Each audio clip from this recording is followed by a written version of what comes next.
Olá pessoal, nessa aula de hoje a gente vai fazer basicamente duas coisas. Primeira, a gente vai fazer uma tradução do que a gente fez até agora nas últimas aulas para a linguagem de probabilidade. Basicamente para a gente ficar em dia com a linguagem de probabilidade, né? Depois não chegar no momento e jogar tudo de uma vez, né? A gente vai introduzindo aos poucos aí.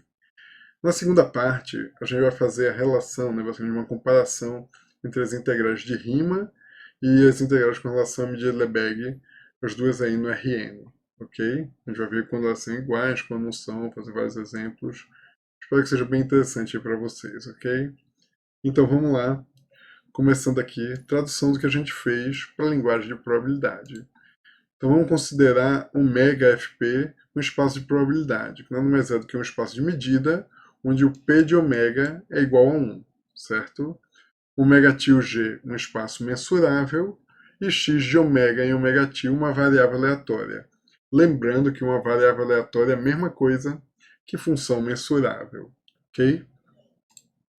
Então, continuando, vamos introduzir agora uma definição. A distribuição de uma variável aleatória x é a restrição do transporte desse espaço de medida pela função x a sigma álgebra g, certo? Então a gente vai fazer o transporte da medida, desse espaço de medida, por essa variável aleatória x, certo? Aí isso aí vai ter um novo espaço de medida, que é aquele ômega tio, aí a sigma álgebra final de x e o px, certo? E aí a gente vai restringir da sigma álgebra final para sigma álgebra g, certo?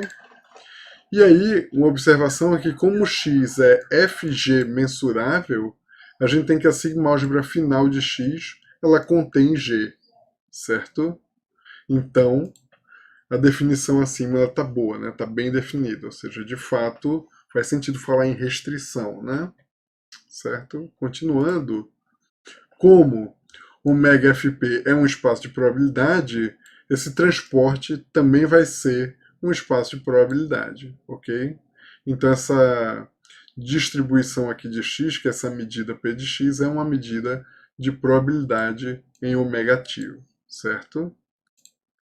Então um caso bastante importante é o caso em que a variável aleatória ela toma valores no Rn e aqui a gente toma a sigma álgebra de Borel do Rn em geral, né, na probabilidade. Algumas vezes a gente toma a sigma álgebra de Lebesgue do Rn, mas é bastante comum considerar os borelianos mesmo, certo? Então note que a gente pode ter a sigma álgebra final contendo a sigma álgebra do Rn, mas sendo diferente, certo? Então, de fato, vamos tomar x como uma variável aleatória constante, certo? Então, dado qualquer subconjunto do Rn, a imagem inversa vai ser vazio se esse conjunto não contém x, e vai ser ômega se ele contém, desculpa, se esse conjunto não contém c, e vai ser ômega se esse conjunto contém c, certo? Então, isso quer dizer que a sigma álgebra final de x é o conjunto das partes do Rn, certo? E aí, sobre o axioma da escolha enumerável, isso contém propriamente os borelianos do Rn. E aqui vale um comentário breve aqui, mas bastante interessante, é que a gente mostrou lá quando a gente fez que a gente usou o axioma da escolha o geralzão mesmo, o axioma da escolha pesadão, para mostrar que a sigma álgebra de Borel ela não era completa, então em particular existiam conjuntos que não eram borelianos, certo? Mas na realidade, para mostrar isso, a gente não precisa do axioma da escolha geralzão, é possível mostrar isso usando o axioma da escolha enumerável, usando um argumento muito bonito, né, que, bem, é relativamente sofisticado, então por isso que eu não fiz, mas basicamente a ideia é a seguinte, a gente mostra que sob o axioma da escolha enumerável é possível mostrar que a quantidade de borelianos do Rn é, é menor ou igual em termos de cardinalidade, certo? De teoria de conjuntos, a cardinalidade dele é menor ou igual à cardinalidade da reta, né? A cardinalidade do contínuo, certo? Porém, uma observação interessante é que o conjunto de Cantor ele tem a cardinalidade do contínuo, tem a cardinalidade da reta.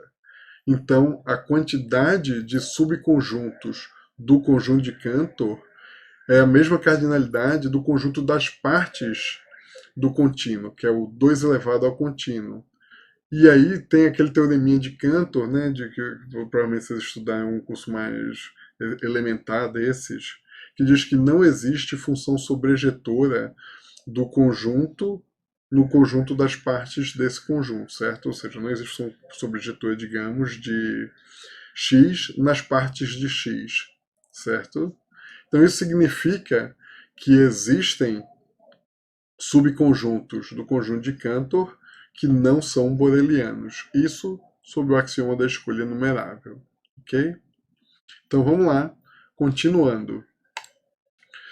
Então, definição aqui, dado um espaço de probabilidade ômega fp, a gente diz que duas variáveis aleatórias, x de ômega em Rn e y de ômega em Rm, onde n e m são naturais, elas são independentes, ou seja, essas duas variáveis elas são ditas independentes se a distribuição dessa variável aqui, xy, tomando valores no Rn mais m, é rigorosamente a medida produto da distribuição de x pela distribuição de y, ok? Então, seja se a distribuição de xy de ômega e no Rn mais m é dada pela medida produto das distribuições de x e de y. Então, em probabilidade, medida produto basicamente significa, em certo sentido, variáveis aleatórias independentes, certo? Porque a gente consegue, dado uma variável aleatória, você cria a distribuição dela e, dada medidas de probabilidade, você consegue criar um outro espaço mensurável de tal forma que você tem uma variável aleatória e a distribuição dessa variável aleatória é justamente a medida de probabilidade que você deu, certo? Então, em probabilidade, medida produto é variável aleatória independente, certo? Tem essa... A pessoa pensa, tipo assim, um probabilista ele já faz logo essa associação, ok? Então vamos lá, né? Continuando. Proposição. Vamos tomar aqui ômega fp um espaço de probabilidade e x de ômega em ômega tio uma variável aleatória onde ômega tio g é um espaço mensurável, certo? Então se a gente tem f, uma função de ômega tio em R, g mensurável, tal que f composta com x é integrável ou semi-integrável com relação à medida p, então f vai ser integrável ou semi-integrável com relação à medida p de x, né? Com relação à distribuição de x, e vale que a integral de f composta com x dp é igual à integral de f com relação à distribuição de x, certo? Então, mudança de variável fica nesse formato. E a demonstração é rigorosamente a gente perceber que dá para usar o teorema de mudança de variáveis que a gente já fez. Então, como f é g mensurável, e g está contida na sigma-álgebra final de x, a gente tem que f é mensurável com relação à sigma-álgebra final de x. E aí basta a gente aplicar a fórmula de mudança de variáveis para o transporte de medida que a gente já fez, ok? E aí, uma observação bastante interessante é que essa integral aqui de x dp, na probabilidade ela recebe o nome de esperança de x, e recebe a notação de E de x. Então, E de x nada mais é do que essa integral de x dp, ok?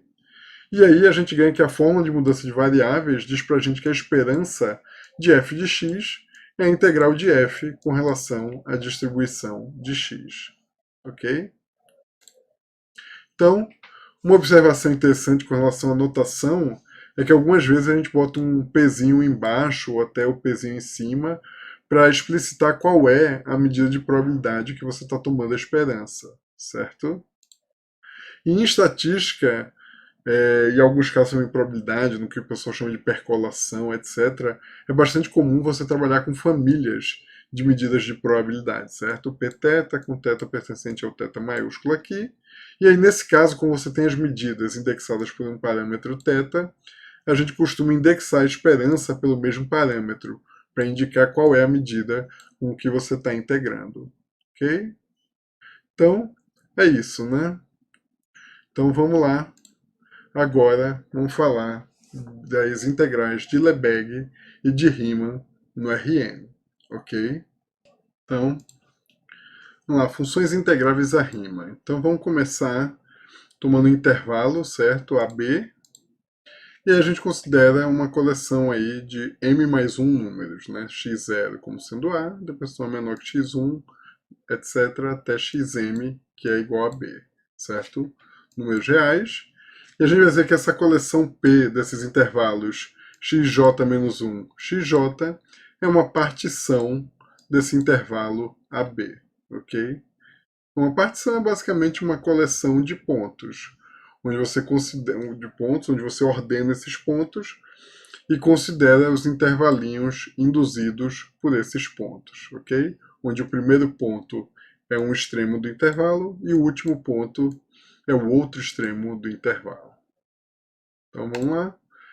Então, uma observação muito simples é notar que se I e J estão na partição e I é diferente de J, então a medida de Lebesgue da interseção é zero, porque a interseção só pode ser duas coisas, ou a interseção é vazia, né, os conjuntos são disjuntos, ou a interseção é no máximo um ponto, que é justamente um dos extremos, certo?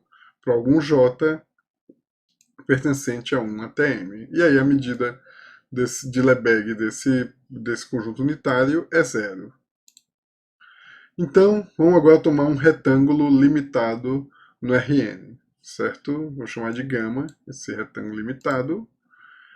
E vamos tomar Pi, uma partição do intervalo AIBI, certo? Então você tem N partições, né? Uma partição para cada intervalinho desse. Então a gente vai dizer que a coleção P, certo? Dos produtos cartesianos dos intervalinhos dessas partições é uma partição desse retângulo gama, certo? Então, a coleção dos produtos cartesianos dos elementos das partições de cada um dos intervalos forma o que a gente chama de partição de gama, certo? Isso aqui é por definição, ok? A gente está definindo a partição de gama como sendo uma coleção de conjuntos dessa forma. Então, vamos lá. Se a gente toma K1 e K2 elementos de P com K1 diferente de K2, então a gente vai ter que vão existir, né, I1 e J1 na classe P1, né, da partição do intervalo A1B1, etc., até IN e JN, elementos da classe PN, certo? Da partição do ANBN. De tal forma que o K1 vai ser o produto cartesiano desses I1 até IN, e o K2 vai ser o produto cartesiano desse J1 até JN, certo? E como K1 é diferente de K2, vai existir um índice onde o I, né, um índice Izinho, tá, onde o I maiúsculo Izinho vai ser diferente do J maiúsculo Izinho, certo? E aí a gente sabe que a medida de Lebesgue unidimensional na interseção desses caras é zero, pela observação que a gente fez agorinha, certo? E aí a gente nota que a interseção de K1 com K2 basicamente o produto cartesiano das interseções, certo? Que a gente já, inclusive, já fez nisso aqui com detalhes lá no início do curso, quando a gente está falando de semianel, etc. Ok? Então, a medida de Lebesgue n-dimensional dessa interseção, por definição lá da medida produto, que a gente viu na aula passada, isso aqui vai ser o produto, né? Esse conjunto aqui é um produto cartesiano. Então isso aqui vai ser o produto da medida de Lebesgue unidimensional de cada um deles, certo? E aí isso aqui vai dar zero, porque no índice I, o I maiúsculo índice I, interseção J maiúsculo índice I, é ou vazio ou unitário. Então tem medida de Lebesgue unidimensional zero, certo? Então, pois, o lambda de I e interseção JI é zero. Então o produto todo aqui dá zero. Certo? Então, K1 diferente de K2 implica que a medida de Lebesgue n-dimensional dessa interseção é zero. Ok? Então, K1 e K2 em P, K1 diferente de K2, implica que a medida de Lebesgue n-dimensional dessa interseção é zero. Certo? Tal qual lá no caso unidimensional. Ok? Então, vamos tomar agora f de gama na reta, uma função limitada, ok? Vamos tomar P, uma partição desse retângulo limitado gama. E para cada K pertencente a P, ou seja, para cada elemento aí da partição, vamos definir M maiúsculo K de F como o supremo de f de x, onde o x pertence a K, e esse M minúsculo K de F como o ínfimo de f de x, onde o x pertence a K. Certo? Tanto o M maiúsculo quanto o M minúsculo são finitos, porque f é limitada. Ok? Então, além disso, por definição, para cada x em K, a gente tem que o M minúsculo K de F é menor ou igual a f de x, que é menor ou igual a M maiúsculo K de F, certo? Isso aqui é o ínfimo de f de x, onde o x pertence a K, e esse aqui é o sup do f de x, onde x pertence a K, ok? Então, vamos agora definir a soma superior de f pela partição P como sendo esse S maiúsculo aqui de Fp como a soma dos elementos, né, o K pertencente à partição, do MKF, M maiúsculo, KF, vezes o volume n-dimensional de K, né, que é rigorosamente a medida de Lebesgue n-dimensional de K, certo? Isso aqui é a soma superior de Riemann, né?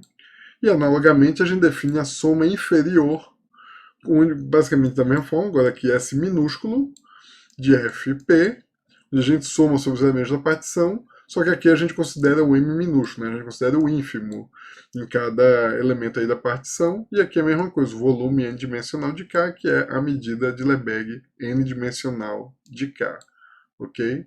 Então provavelmente quem aí já estudou análise no RN já está reconhecendo aí esses personagens, ok? Vamos lá, continuando. Vamos fixar f e p, então a gente fixou a função limitada, f, e a gente fixou a partição em questão. Então vamos definir essas funções v maiúsculo de p de f e v minúsculo de p de f por, né, de p e f por v maiúsculo p de f de x vai ser o m maiúsculo k de f se o x pertence a gama e o x pertence a um único elemento da partição de P, certo? Então a gente está pegando o x que pertence a um único elemento da partição. E analogamente a gente faz uma coisa com V minúsculo P de F, certo? De x, opa, aqui, desculpa, aqui de x, depois vou corrigir. Já corrigir aqui.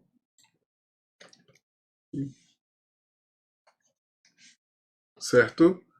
Se x pertence a um único k também. Okay? Então ele é definido como o ínfimo do f em k.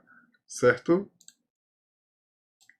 Então vamos só aqui corrigir novamente. Então, a gente define agora o Vp de, f, de x como sendo f de x, que é igual ao Vzinho Pf de x. Se o x em gama pertence a mais de um k, certo? Só que aí a gente lembra que o conjunto onde o x pertence a mais de um k, a gente já viu lá que basicamente tem medida nula, né? A gente tem uma quantidade finita de interseções que podem ser não vazias e cada uma delas tem medida zero, ok? Então o que a gente está dizendo é que para quase todo ponto de gama, o Vp de x vai ser um M maiúsculo e o V minúsculo vai ser um M minúsculo, ok? Mas vamos ver isso agora com mais detalhes. Então, continuando. Vamos tomar. Primeiro, vamos terminar de estender F para o Rn todo, certo? E a gente faz do jeito mais natural possível. A gente estende como sendo zero no complementar de gama. Ok? Então agora a gente pode falar que está definindo F no Rn. E aí a gente vai poder falar, por exemplo, de integral com relação à medida de Lebesgue no Rn todo, sem ter que ficar restringindo nem nada, tá bom? Então esse é o único objetivo da gente fazer essa extensão, é para a gente considerar a integral no Rn todo, com a sigma de Lebesgue do Rn, com a medida de Lebesgue n-dimensional. Ok? Então vamos lá.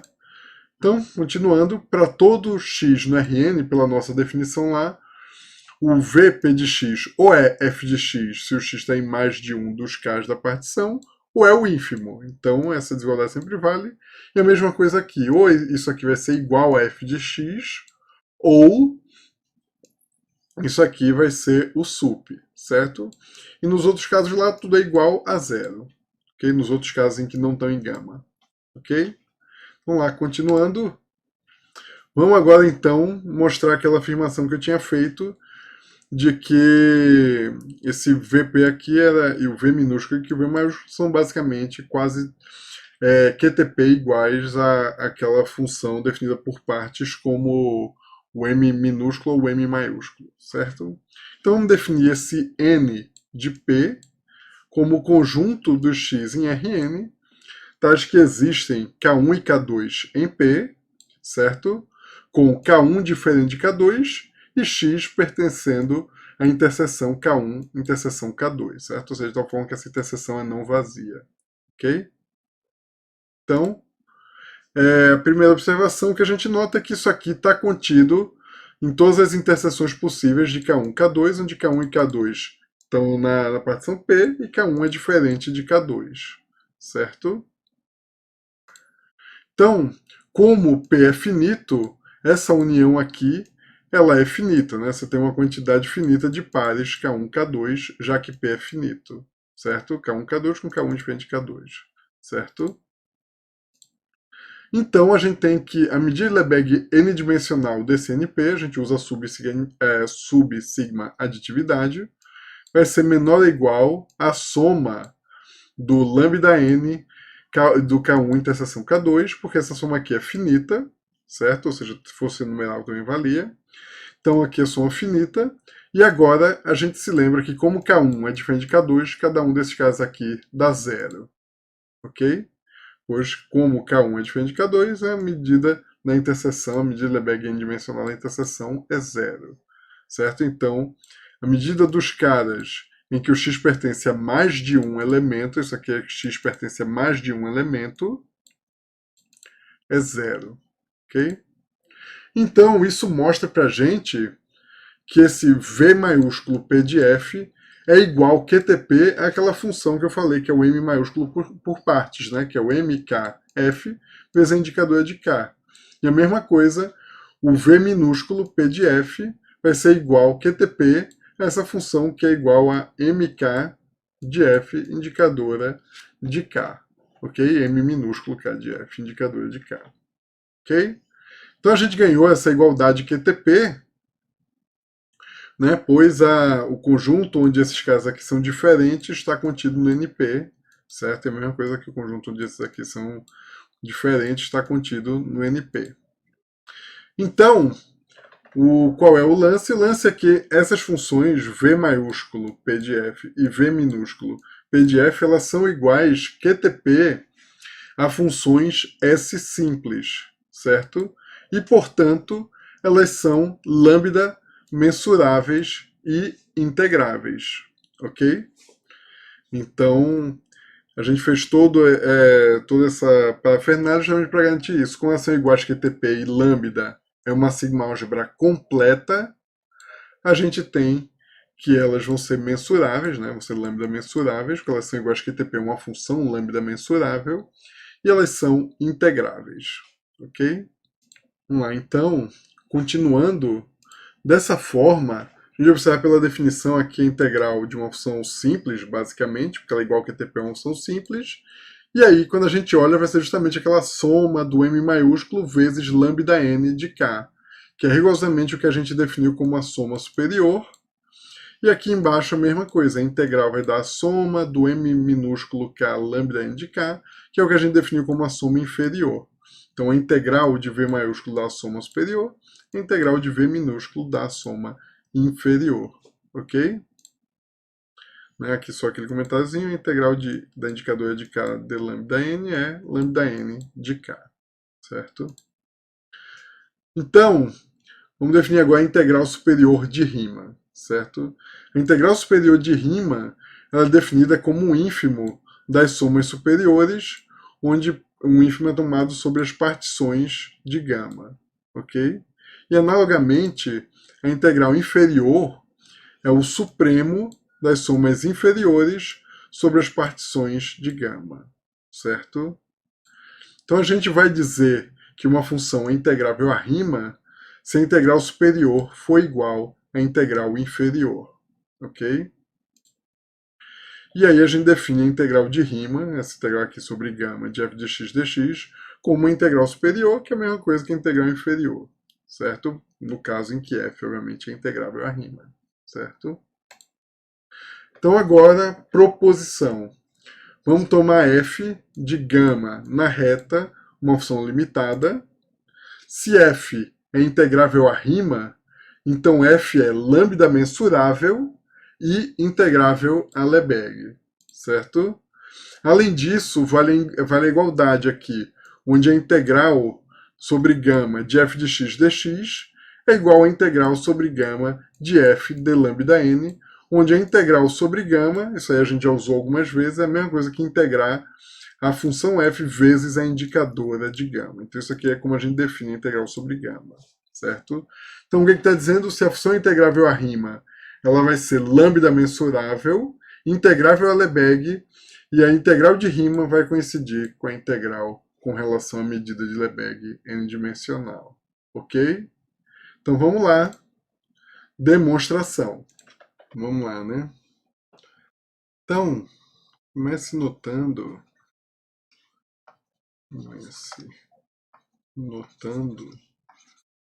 que a integral superior de f de x dx é o ínfimo das somas superiores de f sobre p, né?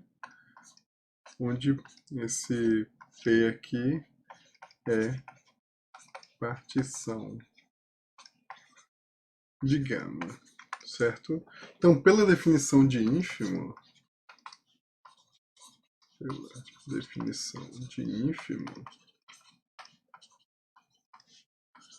existe para todo m natural, existe um certo pm partição de gama, tal que a soma superior de f sobre pm é menor do que a integral superior de f de x dx mais 1 sobre m, ok? Então, vamos lá, né? Analogamente, vamos fazer isso para a integral inferior, certo? Então, analogamente,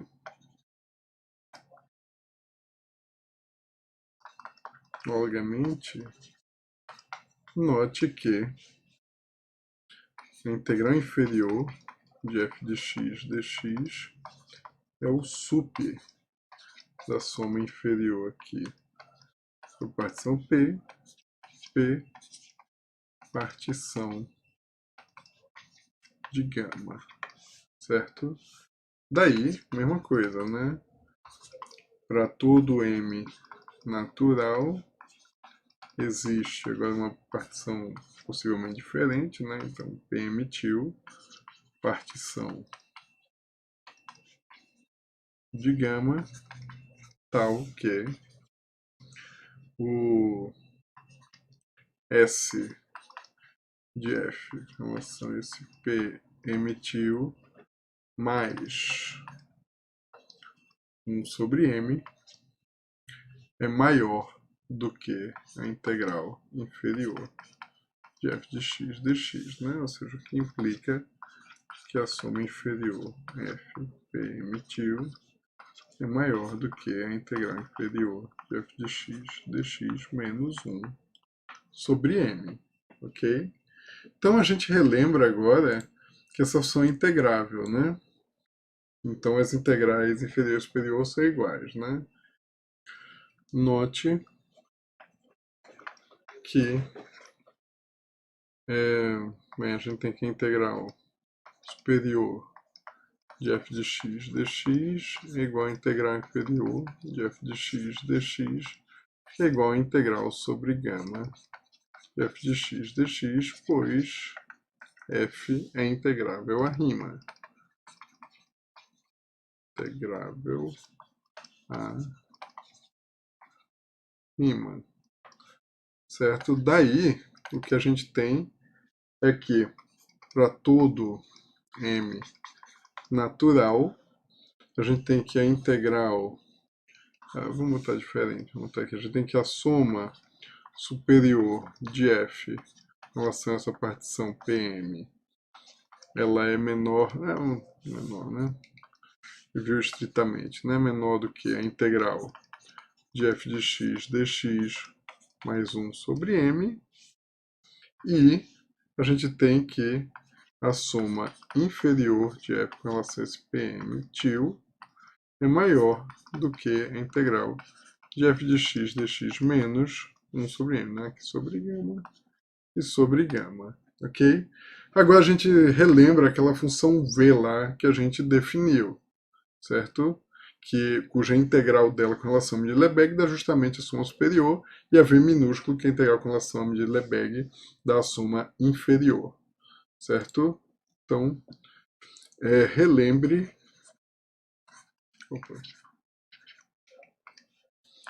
relembre as funções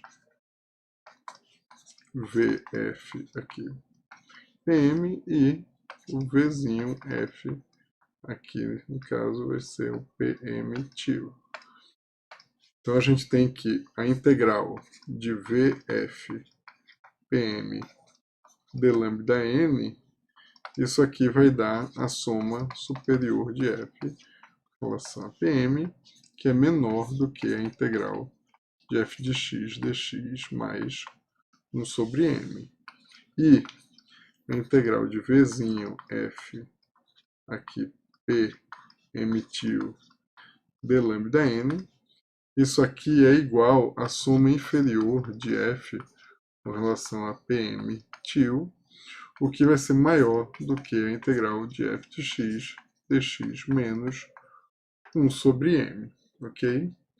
Então a gente ganhou agora essas integrais aqui. Agora vamos fazer o seguinte, certo? Relembre que para todo x pertencente a Rn e para toda a partição P, temos que a gente tem que o Vzinho fp de x é menor ou igual a f de x, que é menor ou igual a Vzão fp de x, ok? Então isso implica, então daí, vou botar aqui, daí a gente tem que para todo x no Rn, o f de x é menor ou igual ao v grande, que com relação à partição aqui, em relação à partição Pm de x, e daí para todo x aqui, para todo m natural, a gente tem a mesma coisa aqui, né? O vzinho f Pm til de x, isso aqui vai ser menor ou igual a f de x, certo? O que implica que o vf Pm til de x é menor ou igual a f de x, que é menor ou igual ao v grande f Pm de x, ok? Então, além disso, vamos agora definir duas funções, né? Então, defina agora. Vamos definir v grande como sendo o ínfimo das v. Então, tá, aqui, o ínfimo das v aqui, PM, e vamos definir V pequeno como sup 10 vezes pequenas aqui, subjetivo, certo? Aqui o ínfimo em M e o sup em M. E aí, a gente sabe que para todo M, essa V maiúsculo FPM é lambda mensurável. E aí a gente já mostrou que ínfimo de funções mensuráveis é mensurável. Da mesma forma, para todo M, essa V minúsculo F P tio M, ela é lambda mensurável. Então, o sup de funções mensuráveis é mensurável, a gente já mostrou. Então, V maiúsculo e V minúsculo são funções lambda mensuráveis, né? Lambda n mensuráveis. Então, como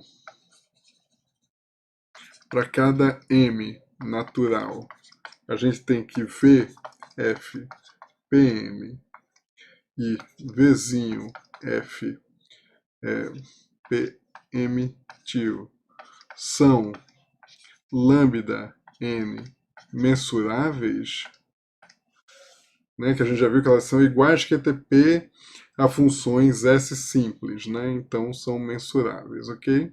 Então são lambda n mensuráveis, temos que V é mensurável, é lambda n mensurável, é lambda n mensurável, pois é ínfimo de funções mensuráveis, de funções lambda n mensuráveis, vírgula, que é mensurável, né, que é lambda n mensurável, né, já viu que ínfimo de funções mensuráveis é mensurável, e Vzinho é lambda n mensurável, pois é o supremo de funções lambda n mensuráveis, que é lambda n mensurável, já mostrou também. Ok? Então agora, fazer o seguinte. Então, como para todo x no Rn e para todo m natural, a gente tem que o Vzinho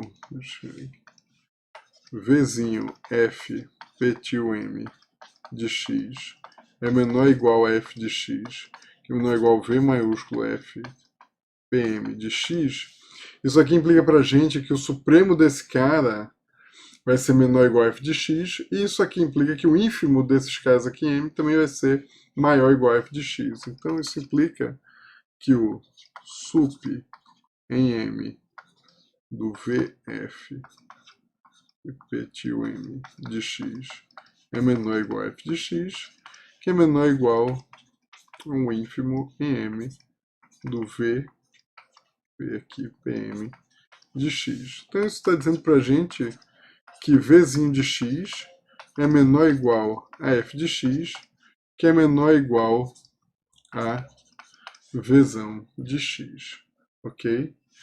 Então, a gente já tem agora essa desigualdade com V grande e V pequeno sendo, vamos pegar aqui, sendo lambda n mensuráveis, ok? Então agora, o que a gente observa é como isso aqui é o ínfimo da sequência. Então vamos lá, continuando aqui. Note que como o V maiúsculo é ínfimo, desse VF de PM, fixe um M natural, né? Fixe aí um M natural qualquer, M natural, e note que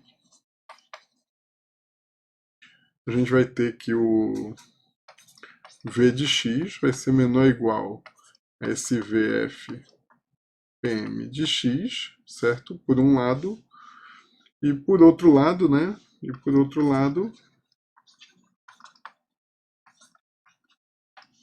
a gente tem que o v de x é maior ou igual a f de x, e a gente já viu que isso aqui é maior ou igual ao vzinho f do p emitiu de x, certo?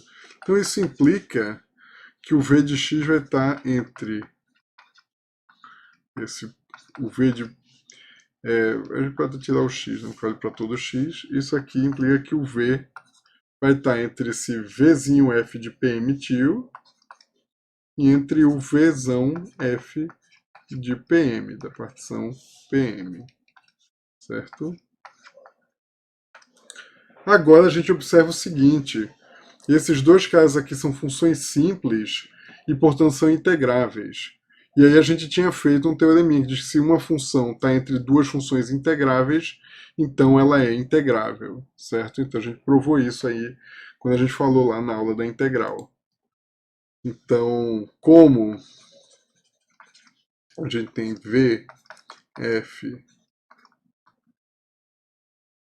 pm e o vzinho f e pm tio são S simples, né, aqui onde S é o seminal dos retângulos limitados, onde S é o seminal dos retângulos limitados,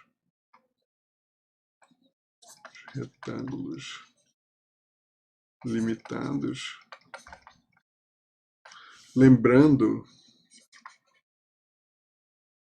que para todo K em PM, a gente tem que o MK de F e Mzinho K de F são finitos, pois F é limitada. Pois F é limitada, certo? A gente tem que essas duas funções são integráveis. Temos que VF desse PM e Vzinho F do PM tio são integráveis. Ok? Então, como como V maiúsculo está entre duas funções integráveis,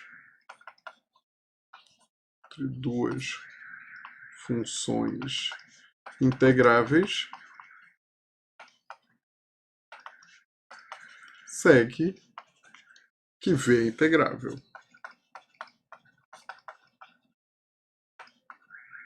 Okay? Então, com isso, a gente ganha que V é integrável.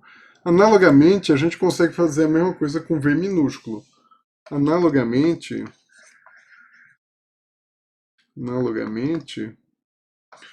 temos que, bem, para um certo M fixado, para M natural aí fixado, a gente tem o seguinte, né? A gente tem que o V é o sup, né? Temos que o V é o sup. E como temos que, vamos botar assim, né? Como V é o supremo aqui do VF do P emitiu, vale o seguinte, vale que V de x, né? Ou seja, vamos botar assim. V vai ser maior ou igual ao VF P emitiu, certo? Isso aqui por um lado. Por outro lado,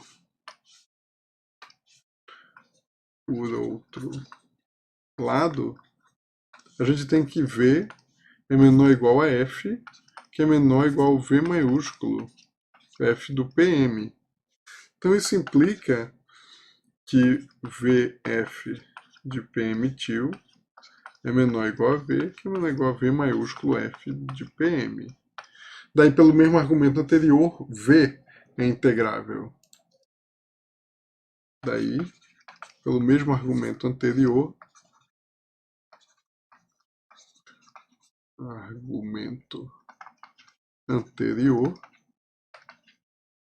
Vzinho é integrável, certo?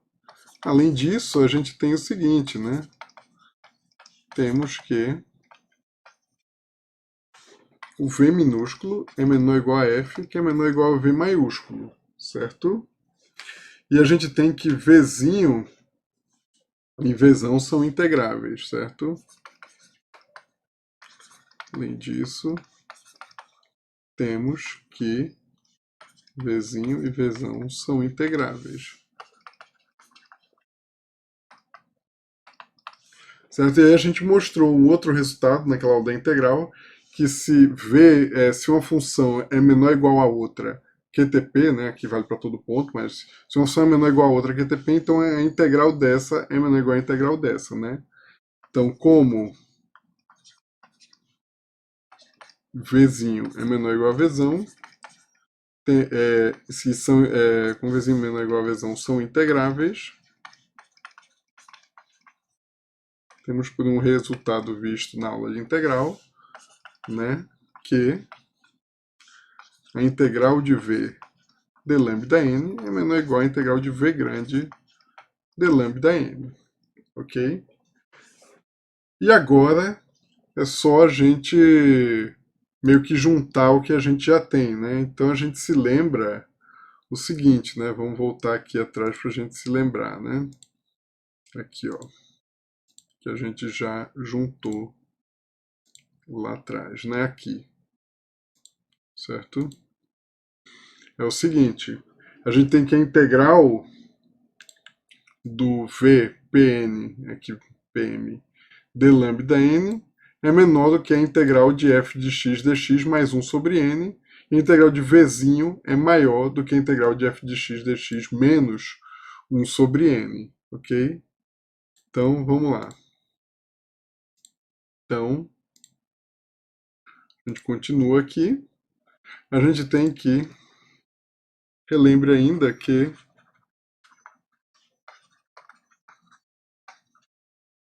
a gente tem que a integral de v, vamos escrever diferente, né? Relembre ainda que o v é menor ou igual, né? Vamos botar aqui para m pertencente aos naturais fixado. Não, vamos botar melhor. Vou botar aqui para todo m natural. Isso aqui é menor ou igual ao v de f pm, certo? Ok? E daí, a gente tem que a integral de v de lambda n é menor ou igual à integral do vf pm de lambda n. Agora, isso aqui é, pelo que a gente já viu, a soma superior de f com relação a pm, o que vai ser menor do que a integral de f de x dx mais 1 sobre n, ok? Foi assim que a gente escolheu essa partição pm, certo? Ok? Por outro lado,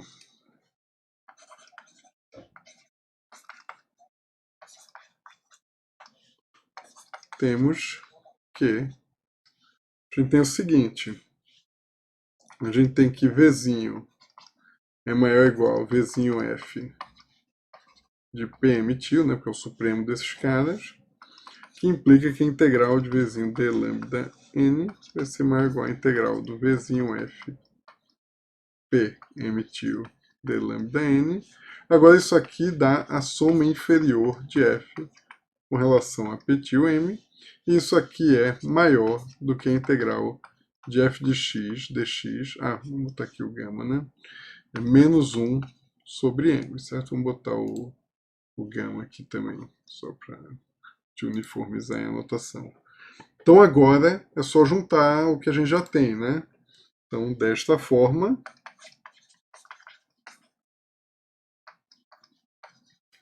segue que a gente tem que Vzinho é menor ou igual a Vzão, certo? Isso aqui já fez, porque Vzinho é menor ou igual a F, menor ou igual a F, que é menor ou igual a Vzão, né? Pois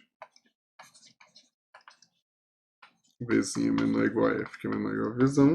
Daí, para todo M natural, a gente tem que a integral de f de x dx menos 1 sobre n. isso aqui é menor do que a integral de v d lambda n, que é menor ou igual a integral de v grande d lambda n. Isso aqui, por sua vez, é menor, né? Vamos ajeitar para ficar mais legal, né? Então, vamos lá, né? Ou seja, a gente vai pegar aqui a integral de f de x dx menos 1 sobre m. Isso aqui é menor do que a integral de vzinho d lambda n, que é menor ou igual a integral de vzão d lambda n, que é menor do que a integral de f de x dx mais 1 sobre m, certo? Então a gente faz, nada aqui depende de m, exceto esse 1 sobre m e esse 1 sobre m aqui. Então a gente manda m para infinito agora. Então fazendo m e para mais infinito, obtemos que a gente vai ganhar basicamente que a integral de f de x dx é menor ou igual a integral de v d lambda n, que é menor ou igual a integral de v maiúsculo d lambda n, que é menor ou igual a integral de f de x dx. Então isso quer dizer que tudo isso aqui é igual, certo? Então, isso implica que a integral de vzinho d lambda n é igual a integral de vzão d lambda n, que é igual a integral de f de x dx aqui sobre gama, né? Vamos, estava esquecendo de usar esse gama, vamos botar o gama aqui e gama aqui, ok? Então, vamos lá, né? Então agora, o que isso está dizendo para a gente? Então a gente vai lembrar agora de um resultadinho que a gente mostrou também. Então, como a gente tem que v vzinho é menor ou igual a vzão, e a integral de vzinho d lambda n é igual a integral de vzão d lambda n, já mostramos que isso implica que vzinho é igual a vzão QTP. Temos que vzinho é igual a vzão QTP. Certo? Vimos isso na aula de integral. Vimos isto na aula de integral. Ou seja, se você tem uma função menor ou igual a outra e as integrais são iguais, então é porque essas funções são iguais que QTP. Vimos isso na aula de integração. Ok? Então, agora é só a gente usar aquele sanduíche, né? Do V menor ou igual a F menor ou igual a Vzão. Então a gente bota aqui como a gente tem que V é menor ou igual a F, que é menor ou igual a Vzão, e Vzinho é igual a Vzão QTP, segue que na realidade todo mundo aqui é igual a QTP, né?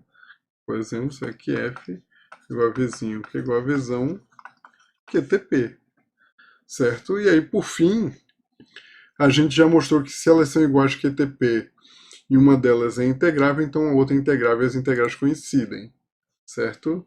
Então, daí segue que f é integrável e a integral de f d lambda n é igual à integral de v d lambda n, que é igual à integral de vzão d lambda n, certo? Aqui a gente está integrando sobre o espaço todo, sobre a R, só que a gente lembra que a gente estendeu f como sendo zero fora de gama. Então isso aqui, por sua vez, também é igual à integral da indicadora de gama f d lambda n, que é o que a gente definiu como integral de gama f d lambda n, certo? Então, por um lado, a gente tem isso, ou seja, a integral gama de f d lambda n é igual à integral do vzinho d lambda n, que é igual à integral do vzão d lambda n.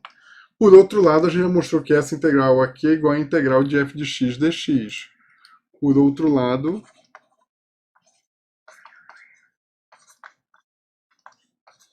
mostramos que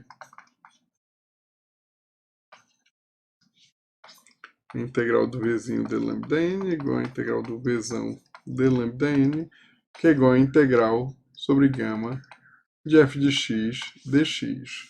Assim, segue que a integral sobre gama de f de lambda n é igual a integral sobre gama de f de x dx. E isso prova essa proposição. Ou seja, a gente viu que... faltou só um comentário aqui imediato, né? Que vou até botar aqui. Isso aqui que é TP, então isso implica também, como f é igual a v que é TP, isso implica que f é lambda mensurável. Ok? Então, a gente tinha só esquecido de comentar esse detalhe aqui, certo? Então, f é lambda mensurável e as integrais são iguais, né? Sabe que f é integrável, etc, etc, ok? Certo? Então, com isso a gente ganha de fato que a função f é lambda mensurável, integrável com relação à medida de Lebesgue, e as integrais coincidem, ok? Então, isso prova essa proposição, ok? Então, continuando, uma observação interessante é que existem funções limitadas, integráveis com relação à medida de Lebesgue, que não são iguais QTP a nenhuma função integrável à rima, certo? Isso aqui é interessante porque tem um exemplo bem clássico, que alguns de vocês talvez já tenham visto, que é você considerar, por exemplo, a indicadora dos racionais, né? Que aí a indicadora dos racionais ela vai ser integrável, porque a integral dela vai dar integral com relação de Lebesgue, né? Porque a integral dela vai dar a medida de Lebesgue dos racionais, que dá zero, ok? Então ela é integrável. Mas o que acontece é que como os racionais têm medida nula, ela é igual QTP a função identicamente nula, né? Então ela não é uma função que não é integrável à rima, mas essa função que é indicador dos racionais, mas ela é igual QTP a uma função integrável à rima, certo? Porém, existem funções limitadas integráveis em relação de Lebesgue que não são iguais QTP a nenhuma função integrável à rima, ok? E aí, a gente vai ver um exemplo desse tipo na lista de exercícios, ok? Então vamos lá, continuando. Então agora a gente já mostrou que se uma função é integrável à rima, então ela é mensurável na sigma-álgebra de Lebesgue, é integrável e as integrais coincidem. Então vamos ver agora um exemplo bem interessante, que é o caso da integral imprópria de rima. Esse caso aí tem algumas sutilezas, então vamos estudar isso aí com algum detalhe, ok? Então vamos lá, vamos tomar R, um retângulo do Rn, onde cada índicezinho i é um intervalo da reta, possivelmente ilimitado, certo? Então isso aqui é um retângulo que pode ser um retângulo ilimitado do Rn, ok? Então, a gente diz que f, que vai do R na reta, tem integral imprópria, essa integralzinha de R de f de x dx, tomando valor na reta estendida, se para toda a sequência de retângulos compactos m, desculpa, crescendo para R, a gente tem que, primeiramente, a restrição de f a cada um desses m's é integrável à rima, e que o limite, quando m vai para mais infinito, na integral sobre m de f de x dx, é igual a esse número integral de r de f de x dx. Ou seja, esse valor vai dar o mesmo para qualquer sequência m de retângulos compactos que esteja crescendo para r. Ok? Então, vamos ver aqui exemplo, né? Basicamente exemplo de cálculo 1. Né? Ou seja, integral de 1 até mais infinito de 1 sobre x ao quadrado dx. Então o retângulo, no caso unidimensional, é basicamente intervalo. A gente está querendo o retângulo compacto, a gente quer intervalo compacto esteja crescendo para esse intervalo 1 até mais infinito. Né? Então a gente quer o limite aqui de atendendo a 1, né? Na realidade a gente quer atendendo a 1 pela direita, né? Basicamente a gente quer que o intervalo cresça. Mas tanto faz aqui, porque o limite vai ser igual para todos os casos.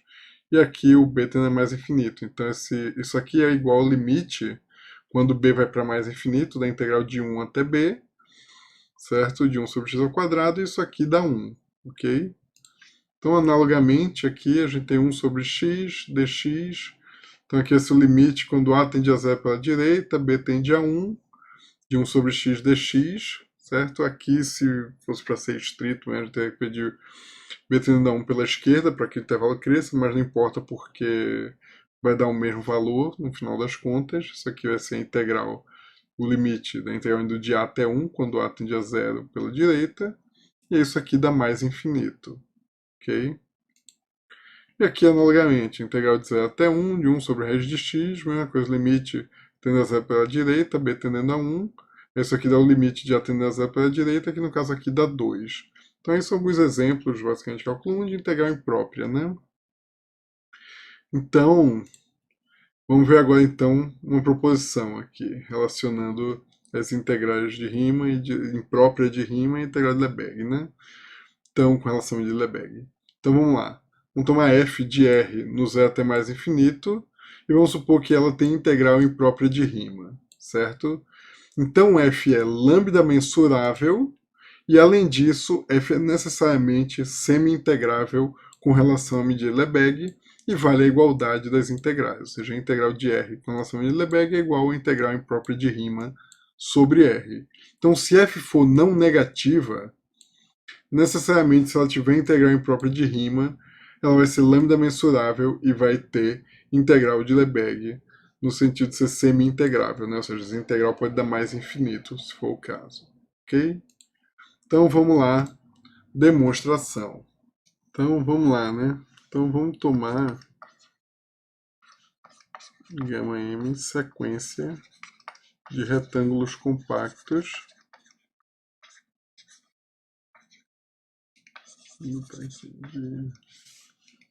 De retângulos compactos tais que esse gama m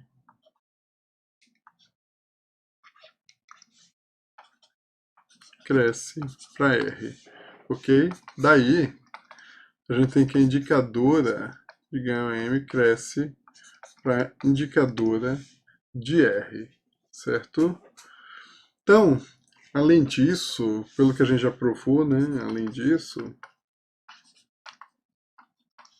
como a gente tem que F vezes a indicadora de gama M é integrável a Riemann, né? Pela definição da integral imprópria, cada uma dessas restrições, entre aspas, da função a gama m é integrável a Riemann. Então, como isso aqui é integrável a Riemann,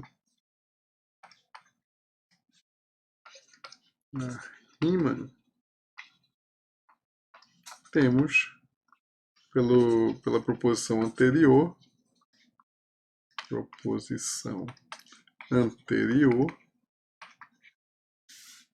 que essa função aqui, f vezes indicador de gama m, ela é lambda n mensurável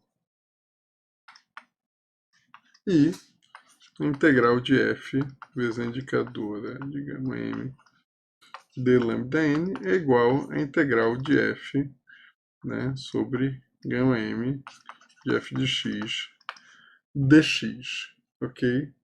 Então vale a igualdade aí da integral de Lebesgue com a integral de Riemann sobre esse conjunto, né? Então, como esse cara aqui é lambda mensurável, o que a gente observa, né? Note que como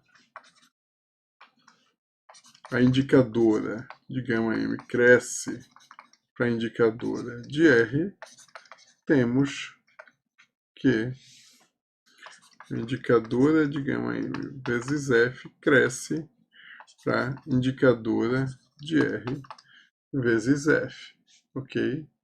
Então, daí, temos que indicadora de R vezes f é lambda n mensurável. Ok? Mas essa indicadora de R vezes f é basicamente a função f, né? Porque a gente estende ela como sendo zero fora do domínio para definir ela no Rn todo. Então, e aí, como estendemos f como sendo zero em Rn menos R, segue que f é igual à indicadora de R vezes f, e, portanto, f é lambda n mensurável. Okay? Porque, a rigor, f tem como domínio o R. Só que aí, para falar da medida de Lebesgue, sem ter que ficar restringindo, etc., a gente está estendendo tudo para Rn, definindo como zero. Então, isso mostra que ela é lambda n mensurável. Então, vamos mostrar agora a igualdade aí das integrais, ok? Então, vamos fazer o seguinte. Vamos definir agora uma coleção aqui de conjuntos, certo? Então, definir um certo conjunto o n como sendo, vamos chamar o m, né? Desculpa. Como sendo gama m menos 1, aqui para m maior ou igual a 2, e o 1 igual a gama 1, certo?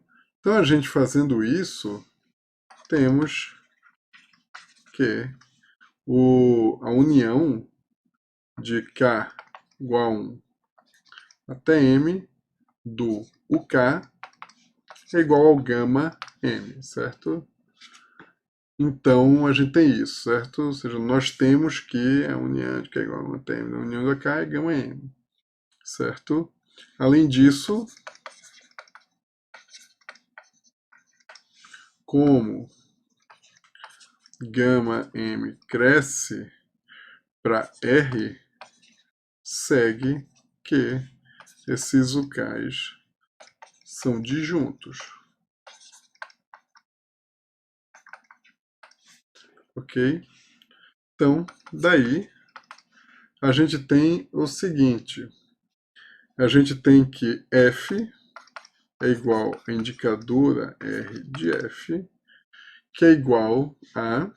Bem, como a gente viu que a união desses caras todos aqui dá gama, isso aqui é a mesma coisa que a indicadora da soma de k igual a 1 até infinito do UK, certo? Isso aqui vezes f, certo? Agora, como eles são disjuntos, isso aqui é a soma de k igual a 1 até infinito da indicadora de UK vezes f, certo? Então, vamos lá, né? Usando aquele teoreminha que a gente viu lá da integral, né? Isso tem uma soma, uma série de funções não negativas, a integral de f é a série das integrais, certo? Então, daí temos que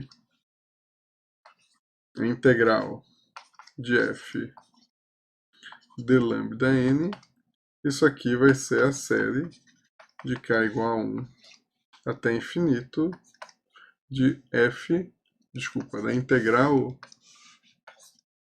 da indicadora de UK vezes f de lambda n, certo? Agora, qual é a definição da série? Ela é o limite, né? Isso aqui é o limite quando m vai para mais infinito da soma que vai de k igual a 1 até m da integral indicadora aqui de UK vezes f de lambda n.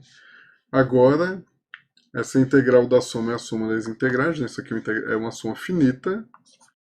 Isso aqui vai ser o limite quando n vai para mais infinito. A gente passa aqui para dentro e a gente ganha que vai ser a soma k igual a 1 até m da indicadora UK vezes f de lambda n. Então, continuando, então, vamos lá, isso aqui implica que a integral sobre R de f de lambda n, que é igual a integral da indicadora de R vezes f de lambda n. Então, continuando de onde a gente estava, isso aqui A gente parou no limite, quando n vai para o mais infinito, a integral da soma de k igual a 1 até m da indicadora de UK vezes f de lambda n.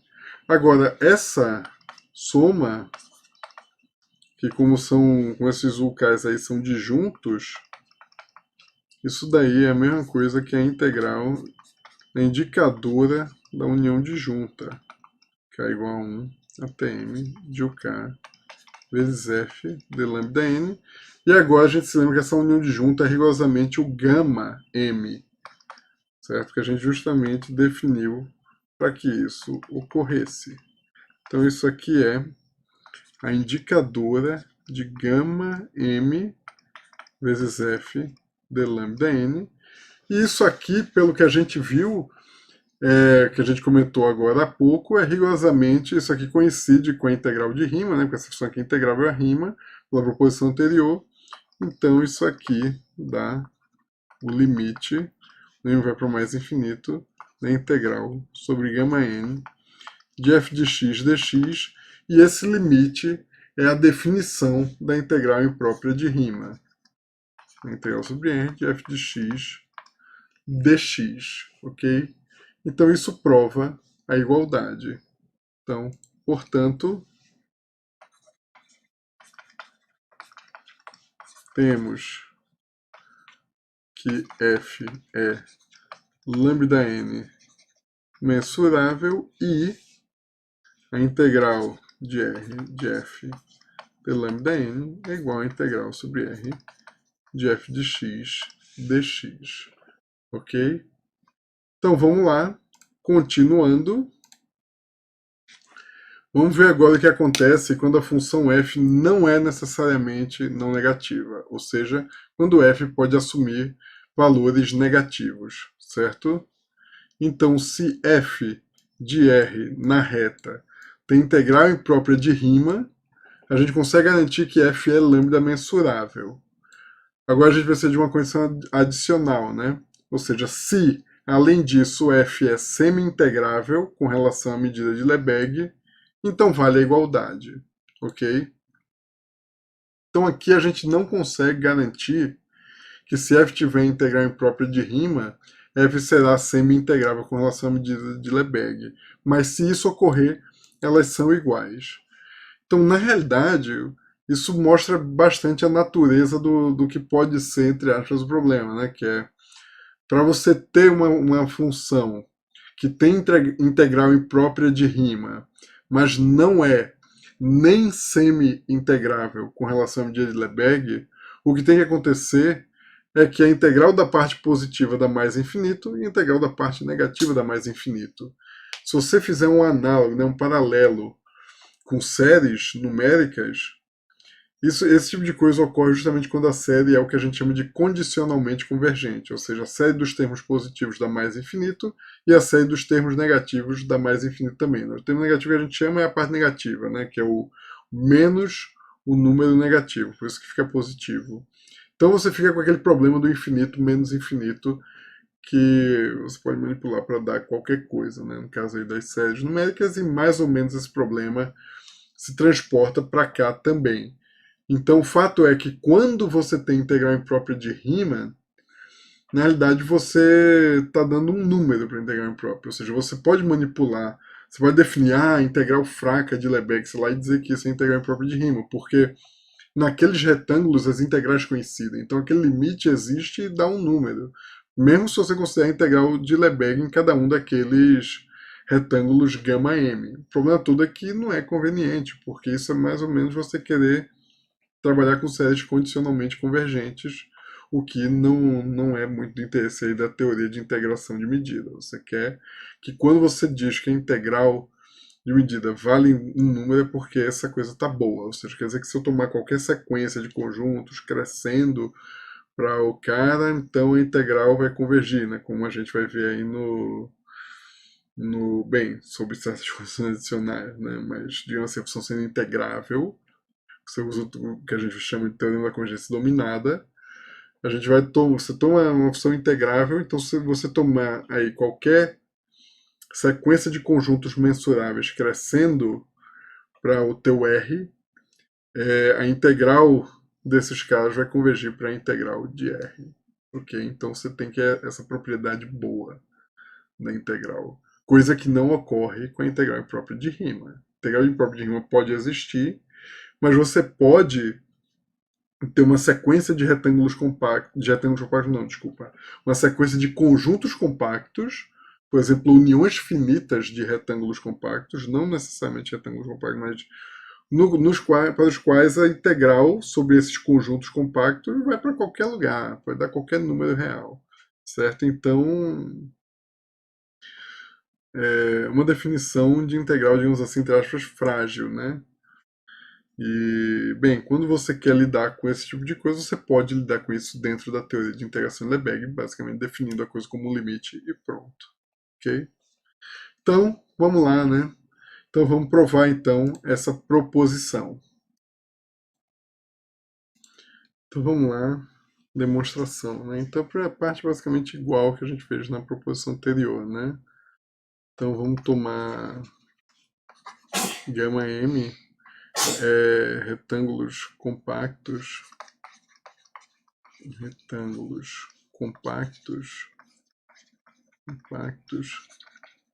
tais que esse gama M cresce para R, ok? Então daí a gente tem que a indicadora de gama M cresce para indicadora de R, ok? Além disso, como a gente tem que essa indicadora gama M de F é integrável à rima, né? Integrável à rima, segue do que já mostramos.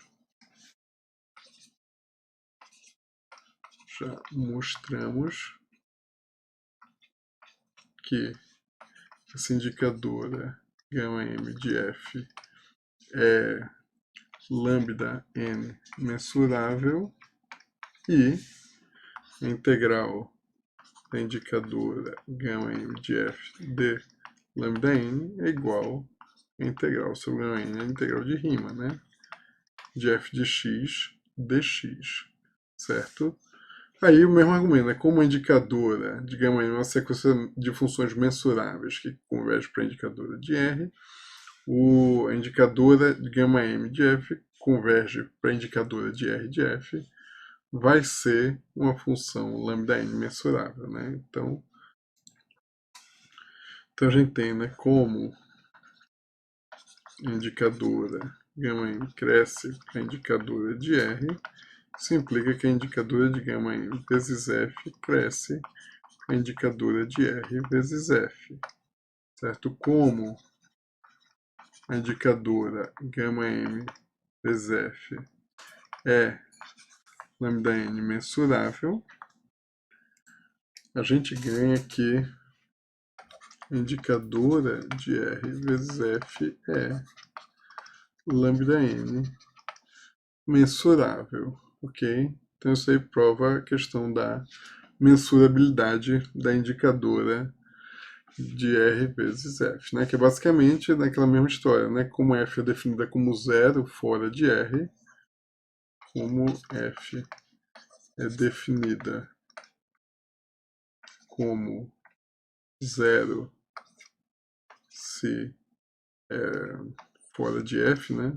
Fora de R, segue que F é, porque a gente tem F originalmente definida no R.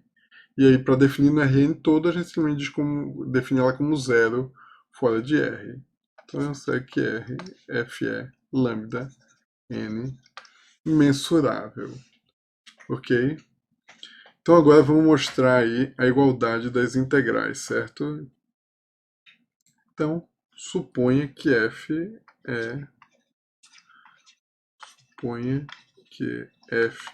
é semi-integrável a Lebesgue. Semi-integrável com relação à medida de Lebesgue. Com relação a medida de Lebesgue. Então a gente quer mostrar que as integrais são iguais. Queremos mostrar que integral sobre R aqui de f de lambda n é igual a integral sobre R de f de x dx, ok? Então, vamos lá, né? Como f é semi-integrável, f é semi-integrável, temos que integral de f de lambda n é igual a integral de f mais de lambda n menos integral de f menos de lambda n, certo? Então vamos definir aqueles mesmos conjuntos UM da outra vez, né, da outra proposição. Então defina aqui o M como sendo gama M menos gama M menos 1, se M é igual a 2 e o 1 igual a gama 1, certo? Então, o 1, o 2, etc. são disjuntos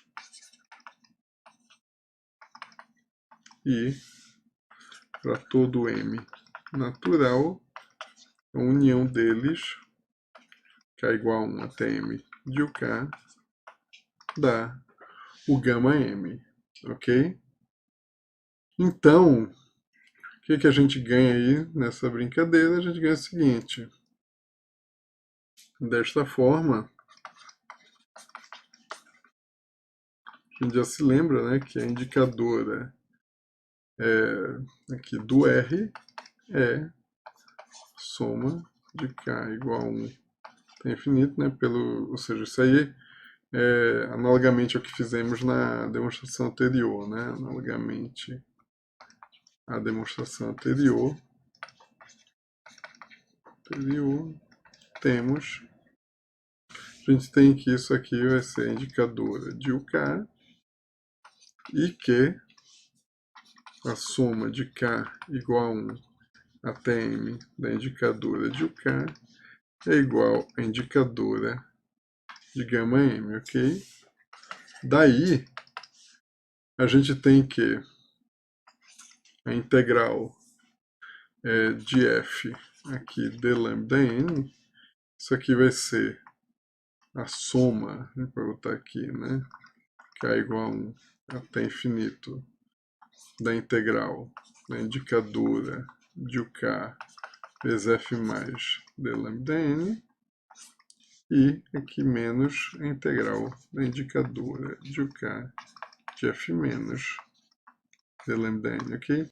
Então, o que a gente faz basicamente é que a gente pega a parte positiva e quebra na indicadora de R nessa soma de indicadoras e usa o fato de que se a integral é não negativa, a integral dessa soma é a soma das integrais, que a gente já mostrou. Depois faz a mesma coisa com a parte negativa e bota aqui em evidência essa soma, certo? Então, continuando, a gente pode juntar esse cara com esse, né?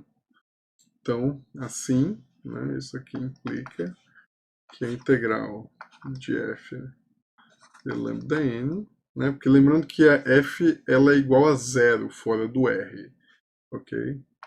Então, isso aqui é igual a integral no R, né, que é a soma k igual a 1 até infinito da integral da indicadora de UK de f mais de lambda n. Vamos só repetir o que a gente tinha anteriormente. Menos a integral da indicadora UK f menos de lambda n. Então agora o que a gente vai fazer, a gente vai juntar tudo na mesma integral, né? Então vai ser aqui a integral na indicadora de UK f mais menos f menos de lambda n. Então isso aqui soma k igual a 1 até infinito da integral da indicadora de UK f de lambda n. Isso aqui é, por definição, o limite, quando m vai para mais infinito, da soma k igual a 1 até m da integral de uk f de lambda n, ok? Agora a gente usa que a integral da soma é a soma das integrais, certo? Então, simplica, né? Ou seja, aqui a gente tem a integral de f de lambda n, repetindo a última coisa que a gente fez, que é o limite quando n vai para o mais infinito, soma de k igual a 1 até m, integral de, indicadora de uk vezes f de lambda n. Então agora a gente usa o fato que essa é a soma das integrais, é a integral da soma, então isso aqui vai ser a integral da soma de k igual a 1 até m da indicadora de uk vezes f de lambda n. Agora a gente lembra que a soma dessas indicadoras é a indicadora do gama m. Então essa aqui é a indicadora do gama m vezes f de lambda n. E essa integral aqui a gente sabe, pelo que a gente já viu, que é igual a integral de Riemann. Então isso aqui vai dar limite quando m vai para mais infinito, integral gama m de f de x dx, que é por definição a integral imprópria. Ok? Então, isso mostra que vale a igualdade, né? Portanto, temos que f é lambda n mensurável, e se f é semi-integrável, temos que vale a igualdade, né? A integral de f de lambda n é igual a integral, vou botar aqui o r, né? É o do f de x dx, ok? Continuando, uma observação aqui interessante, né, importantíssima, é a seguinte: é possível que a integral imprópria de Riemann, essa integral de f de x dx sobre r, esteja definida, seja até finita, mas que a indicadora de r vezes f não seja semi-integrável com relação à medida de Lebesgue, ok? Bem, mas para isso ocorrer, ela não ser semi-integrável, isso implica que a integral da parte positiva é igual à integral da parte negativa, que é igual a mais infinito, certo? Então, nesse caso, a gente pode interpretar a integral imprópria de Riemann como um análogo da série condicionalmente convergente, ok? Ou seja, naquele sentido de que você meio que está definindo a integral imprópria de Riemann como dando um valor para mais infinito, menos infinito, certo? Não é uma coisa assim muito robusta, como a gente vai ver, certo? Então vamos considerar o seguinte exemplo, certo? Para ilustrar bem. Vamos tomar f de zero, aqui definido nesse intervalo fechado em zero, aberto em mais infinito, tomando valores na reta, por f de 2n é zero, certo? E f de 2n menos 1 é menos 1 elevado a n mais 1 sobre n, certo? Com n natural, ok? E aí a gente define f como sendo uma interpolação linear desses intervalos da forma n mais 1, certo? Então você basicamente, a partir de um ponto, a gente vai ter meio que um triângulozinho assim para cima, um triângulozinho para baixo, triângulozinho para cima, triângulozinho para baixo, certo? Ok? Então vamos lá, né? Continuando, a primeira observação é que f definida desse jeito ela é contínua, ok? Então ela é integrável a Riemann, né? Por ser contínua. Então vamos lá, né? A gente tem que para todo k em n, a integral de f de x dx sobre esse 4k menos 2 até 4k, isso aqui vai ser basicamente um triângulozinho daquele para baixo, certo? A gente está pegando aqui o intervalo justamente que aqui está basicamente tá pulando dois inteiros, o inteiro que fica no meio é justamente o que faz o triângulo para baixo com valor negativo, certo? Porque a gente está fazendo interpolação linear, então é 0, valor negativo, 0. Depois valor positivo, 0. Então, essa aqui está pegando a parte negativa. Então, quer dizer que ele é menos, né? Ou seja, a integral vai dar a área desse triângulo, só que como está negativo, vai ficar menos a área do triângulo de base 2, porque a gente pulou 2 inteiros aqui, e altura 1 sobre 2k, certo? Então, isso quer dizer que a área do triângulo vai dar rigorosamente 1 sobre 2k, né? Que é base vezes altura sobre 2, certo? Então é menos 1 sobre 2k. Então isso aqui é menos 1 elevado a n mais 1 sobre n, se n é justamente da forma 2k, ok? E agora aqui o caso em que a gente está pegando o triângulozinho para cima.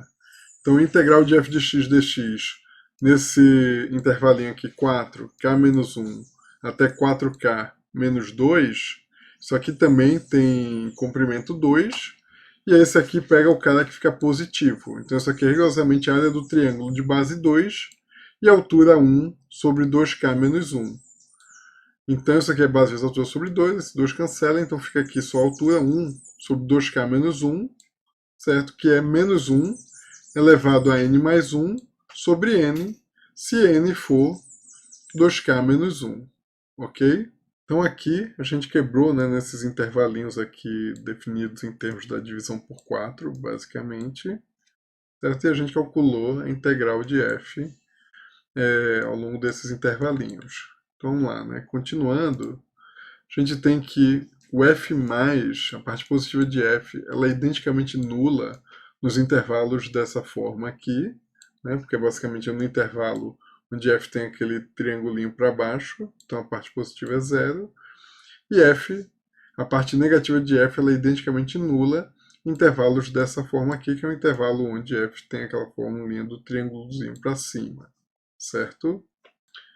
Então, para todo k natural, a gente tem que a integral da parte positiva de f de x dx, nesse intervalinho aqui, que é onde ela é positiva, né? Tem um triângulozinho para cima. Isso aqui vai ser a integral de f nesse intervalo, né? Porque f menos é identicamente nula, intervalos dessa forma, e a gente já calculou aí na página anterior, né? Dá 1 sobre 2k menos 1, certo? Onde n é exatamente esse 2k menos 1, ok? Pensando lá no quebrar em inteiros, né? Para dar na definição lá da função original, né? E aqui a mesma coisa, né? A integral da parte negativa nesse intervalo vai ser igual à integral de f, né? Menos aqui a integral de f, desculpa, porque aqui é a parte negativa, né? Então ela é menos f, certo? Que vai dar 1 sobre 2k, né? Onde n é igual a 2k, onde n é pensando na definição original de f, né? E aqui lembrando que no intervalo dessa forma aqui, a parte positiva ela é nula, né? Porque é o triângulozinho para baixo, certo? Então a integral da f da parte negativa coincide com, bem, no caso aqui, menos a integral de f, né? Ok? Então vamos lá, né? Continuando, então, bem, como parte positiva é a soma aqui de k igual a 1 até infinito da indicadora nesses conjuntos aqui, que são os conjuntos onde a parte positiva não se anula, não é identicamente nula, digamos assim, que da f+, e a mesma coisa aqui com f-, baseado no que a gente falou agora na página anterior, né? Isso aqui vai ser a soma de k igual a 1 até infinito da indicadora nesses intervalos, que nos demais intervalos aqui dessa partição, f- é identicamente nula, ok? Então, a integral de f+, vai ser a série aqui das integrais da indicadora desse intervalo aqui com f+. E é isso aqui a integral sobre esse intervalo de f+, que a gente viu, que é a 1 sobre 2k menos 1, né? A soma de k igual a 1 até infinito, ok? Então, isso aqui é maior do que 1 sobre 2k, e a gente pode botar esse 1 meio aqui em evidência, para fora, então fica a série harmônica que a gente sabe que diverge, certo? Então a integral da parte positiva de f diverge. Analogamente, a gente tem que a integral da parte negativa de f vai ser a série aqui k igual a 1 até infinito aqui, quebrando esses intervalos. Essa integral aqui a gente já viu que dá 1 sobre 2k, boto um meio em evidência, fica novamente aqui a série harmônica que diverge. Então a integral da parte positiva diverge, a integral da parte negativa diverge, ok? Então isso aqui é uma função que não é semi-integrável a Lebesgue. Ok, né? Então, daí, f não é semi-integral com relação a de Lebesgue, né? Basicamente o que a gente acabou de falar. Então, o que a gente vai fazer agora, a gente vai mostrar que f possui integral imprópria de Riemann, ok? Então vamos lá. Então vamos tomar IN, uma sequência de intervalos compactos, de tal forma que IN cresce para esse intervalo fechado em zero, aberto em mais infinito, ok?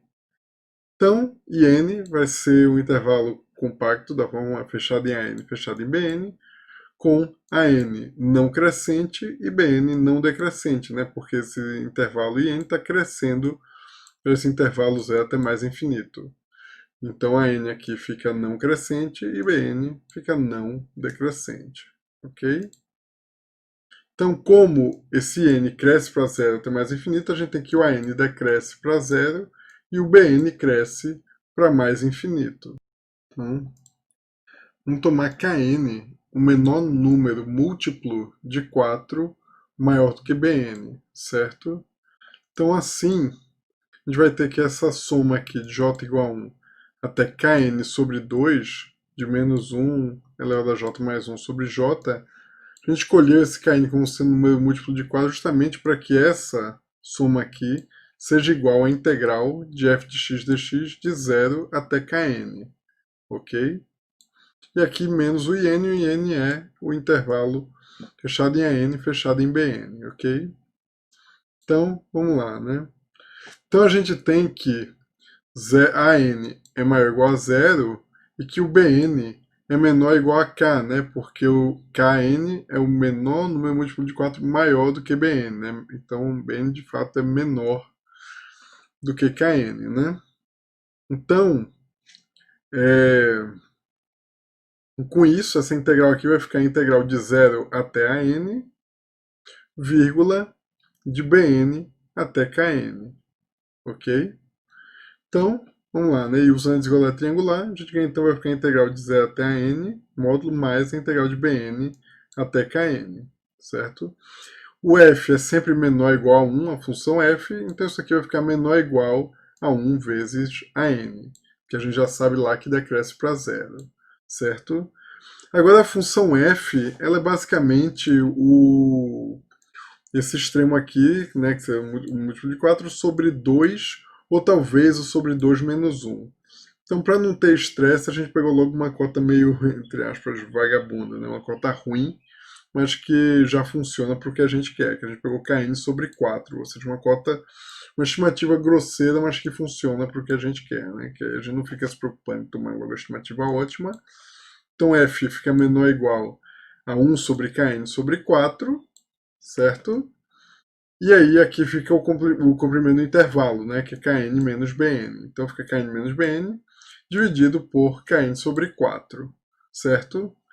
Então, pela definição aqui do kn, esse intervalo aqui, esse comprimento kn menos bn é menor ou igual a 4, né? Porque kn é o menor número múltiplo de 4 maior do que bn. Então a maior distância possível é 4, certo? Então, vamos lá, né? Então a gente tem que a diferença aqui dessa soma com essa integral de f de x dx e n menor ou igual a n mais esse kn menos bn sobre kn sobre 4. Como eu falei, esse comprimento aqui é menor ou igual a 4. Aqui esse denominador aqui para cima, então fica isso, né? A n mais 4 vezes 4, que é 16, sobre kn, ok? Agora, a n tende a zero, e como kn é maior ou igual a bn, e bn tende a mais infinito, o kn tende a mais infinito. Então esse termo aqui também vai para zero. Então, essa diferença aqui vai para zero, ok? Então, bem, como essa série aqui, como essa soma aqui converge para a série harmônica alternada, a gente ganha que essa sequência aqui de integrais, quando ele vai para infinito, converge para a série harmônica alternada. Certo? Então, como por fim isso aqui é uma série alternada, 1 sobre n tende a zero, segue que essa série é convergente. Assim, existe um número real, tal que essa série converge para esse número C. Ok? Em particular, a gente tem a convergência dessa subsequência dessa série aqui para C, né, para a série harmônica alternada. Ok? Então, né, isso aqui, pois o Kn tende a mais infinito, né, por isso a gente ganha essa convergência aqui. Portanto, a gente tem que o limite quando n vai para mais infinito dessa integral aqui de f de x dx no in é igual a c. Ou seja, a integral imprópria de f de x dx sobre esse intervalo é rigorosamente essa série harmônica alternada. Ok? Então, com isso, a gente mostra que a integral imprópria de Riemann dessa função aqui existe, e de fato é essa série harmônica alternada, né, que é justamente uma série condicionalmente convergente. Então vamos agora explorar esse lado condicionalmente convergente aí dessa série, ok? Então vamos lá. Então, sim, f não é semi-integral Wheeler-Berg, mas sua integral de Riemann é essa coisa aqui, essa série aqui. Então, vamos observar agora, como eu falei, usar o fato de que isso aqui é uma série condicionalmente convergente para mostrar que essa escolha da integral imprópria ela é frágil, né? Não é uma escolha robusta. Então, vamos ver em qual sentido essa definição de integral imprópria de Riemann é frágil, certo? Então, vamos lá. Como essa série harmônica alternada converge condicionalmente, dado qualquer número A aqui na reta estendida, a gente tem que existe uma reordenação da série que converge para esse número A, né? Esse é o teorema, eu não lembro, acho que é de Riemann, né? Eu não lembro. É um teorema clássico aí de análise na reta, eu não lembro a quem é devido esse teorema, mas é esse. Se a série converge condicionalmente, então existe uma reordenação que converge para qualquer número na reta estendida, ok? Então, vamos tomar um A qualquer e vamos tomar uma reordenação, né, ou seja, uma bijeção sigma dos naturais nos naturais, de tal forma que essa série aqui, né, com esse termo aqui na nova ordenação, dá exatamente o número A, ela converge para o número A, ok? Então basicamente o que a gente fez, a gente reordenou aquela série harmônica alternada para convergir para um número A qualquer na reta estendida, certo? Então, vamos lá. Vamos definir para cada n natural esse in sigma como um intervalo dessa sigma aqui indicando a bijeção sigma, né? Então, o intervalo da forma 4k menos 1, 4k menos 2 ou 4k menos 2, 4k, certo? Ou seja, um intervalo da forma de tal forma que a integral de f de x dx, né? Porque esse intervalo vai ser de um tipo se for positivo e do outro tipo se for negativo, né? Então, de tal forma que a integral de f de x dx sobre esse intervalo in sigma dá o a de sigma n, ok? Então, integrando aqui, a gente consegue esse termo sigma n da série lá, que a gente reordenou para convergir para o número A, ok? Então, vamos definir agora Jn sigma como sendo a união de j igual a 1 até n desses intervalos i j sigma, certo? E a gente observa que esse Jn sigma ele é um conjunto compacto, ok? Então, o que a gente tem? A gente tem que a integral de Riemann sobre esse conjunto aqui, Jn sigma, ela vai dar justamente, pela forma que a gente fez, ela vai dar justamente a soma j igual a 1 até n do A sigma j, né? Porque a gente escolheu esse cara com os intervalos, de tal forma que é integral em intervalos disjuntos, né? Ou seja, bem, não necessariamente disjuntos, né? Mas a interseção, quase disjuntos, né? Ou seja, a interseção deles, se for não vazia, é um único ponto que tem comprimento zero. A integral de Riemann de A até A é zero, ok? Então, vai ser a soma das integrais em cada um desses intervalinhos, e a integral em cada um desses intervalinhos vai dando A sigma j, né? Então vai dar A sigma de 1, A sigma de 2, A sigma de 3, etc. Ok? Então, a gente tem que esse Jn sigma ele cresce para o intervalo 0 até mais infinito. Né? A gente basicamente pegou aquela partição lá e a gente está acrescentando os caras como é uma reordenação e a união do cara original dá o 0 até mais infinito. A união da reordenação também vai dar esse 0 até mais infinito. Porém, o limite dessa integral aqui do Jn vai ser o limite, quando n vai para o infinito, dessa soma aqui, que vai dar justamente A, porque a gente escolheu essa permutação para que isso desse A. Então, com isso, a gente conseguiu uma sequência de conjuntos compactos, crescendo para o intervalo 0 até mais infinito, de tal forma que a integral sobre esse compacto de f de x dx converge para A. Né? E A foi um número qualquer. Então quer dizer que, dado qualquer número A, a gente consegue uma sequência de compactos que cresce para o zero até mais infinito, de tal forma que a integral de f nesses compactos convergem para qualquer lugar que a gente queira. Né? Pode convergir para qualquer número real, inclusive pode ir para mais infinito ou para menos infinito. Ok?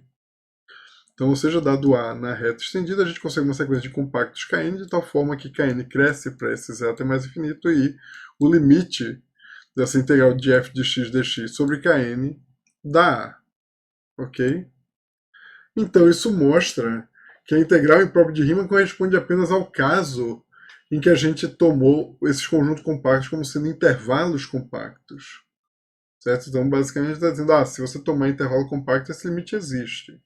Isso é uma escolha, tipo assim, um caso bem particular, né? Ou seja, não tem nada de especial com relação a isso, certo? Então a gente poderia perfeitamente definir esse número, né, esse limite sobre intervalos compactos em termos da integral de Lebesgue, né, com relação à medida de Lebesgue, e definir esse número e chamar, sei lá, integral fraca de Lebesgue, integral qualquer coisa aí de Lebesgue, ok?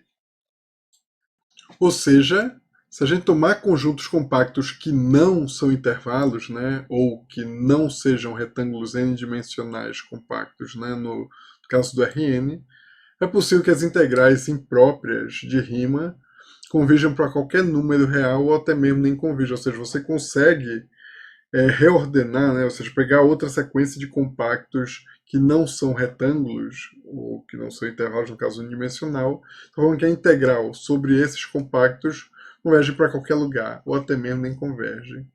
Então isso mostra que essa definição aí de integral imprópria de Riemann, ela não é tipo uma definição melhor do que a da integral de Lebesgue. Você diz, opa, uma função tem integral imprópria de Riemann, mas não é nem semi-integrável a Lebesgue. Não é que a integral de Riemann sabe lidar melhor com essa função. O resumo é esse, ela não sabe lidar melhor. Basicamente, ela fez uma escolha de uma sequência de caras que aproximam lá o domínio e definiu a integral como um limite se esse cara aí existe. Mas essa escolha não é robusta. E, bem, então espero que isso tenha ficado claro para todo mundo. E com isso a gente termina a aula de hoje.